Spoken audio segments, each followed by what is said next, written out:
Chapter 14, another adventure into inference procedures.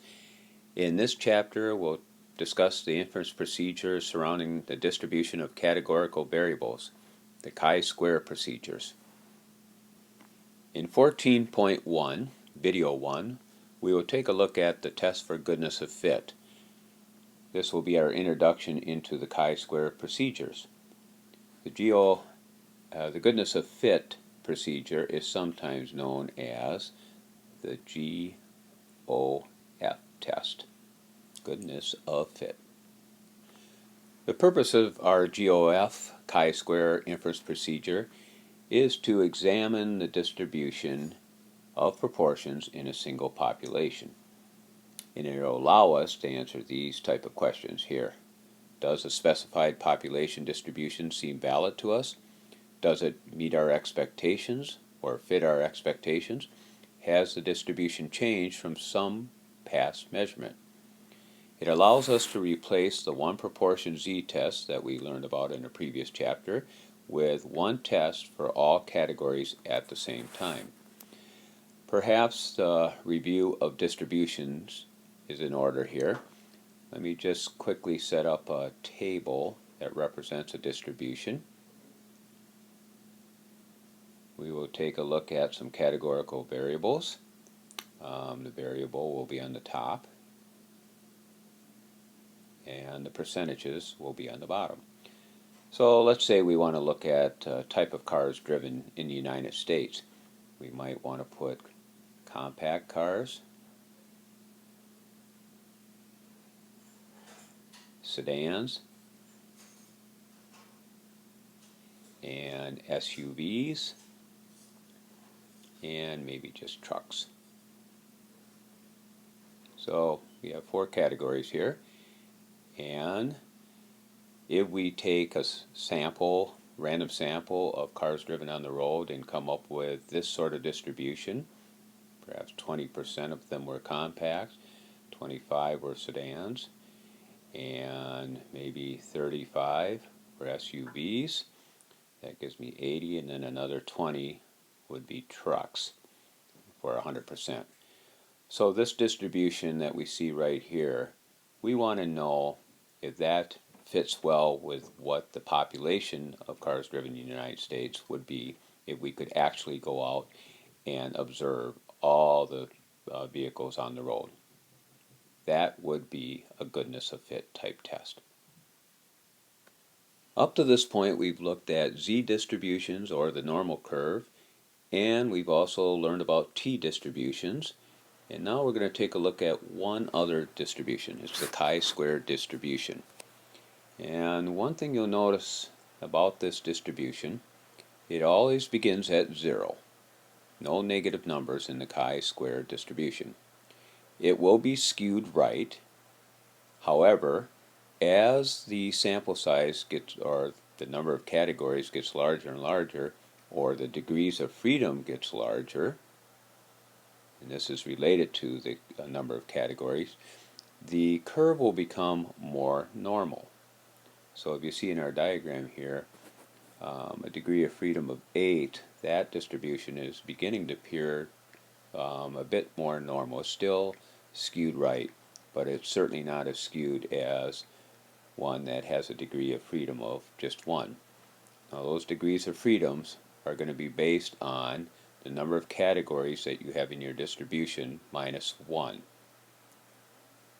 The area under the curve, just like our other curves, the normal curve and the t-distribution, will also be 1, representing 100% of the observations. If you recall our work with inference about a mean or inference about a proportion, we had test statistics. We had the z statistic and we had the t statistic. Well, in the chi-square test, we also have a test statistic. It is the chi-square, and you'll see it right here.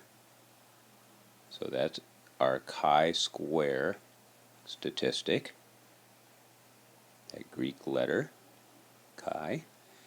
And you'll notice the degrees of freedom will be represented right there. And the chi-square in our chi-square distribution curve is, of course, a number here down in the bottom. on the horizontal axes. And it is possible on our 84 calculators and 89 to draw these graphs and also figure out the p-value based on a chi-square number. There is a function in the same spot you find normal CDF and TCDF, called the chi-square CDF, and we can find the area of the shaded region in our chi-square curve by taking our lower value chi-square number, the upper value, and the degrees of freedom, and that will give us a p-value, or percent of the graph shaded. The chi-square test statistic formula is quite different than what we're used to with the z statistic and the t statistic.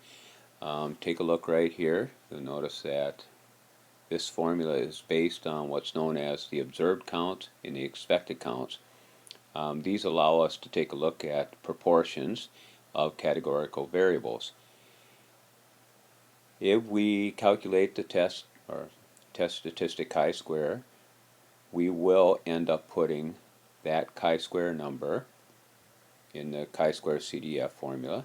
It will be our very first number, and then the upper bound number, which will be a very somewhat large number, 99 or 1,000, or it's going to be right tail, so we want to make sure it's a big number.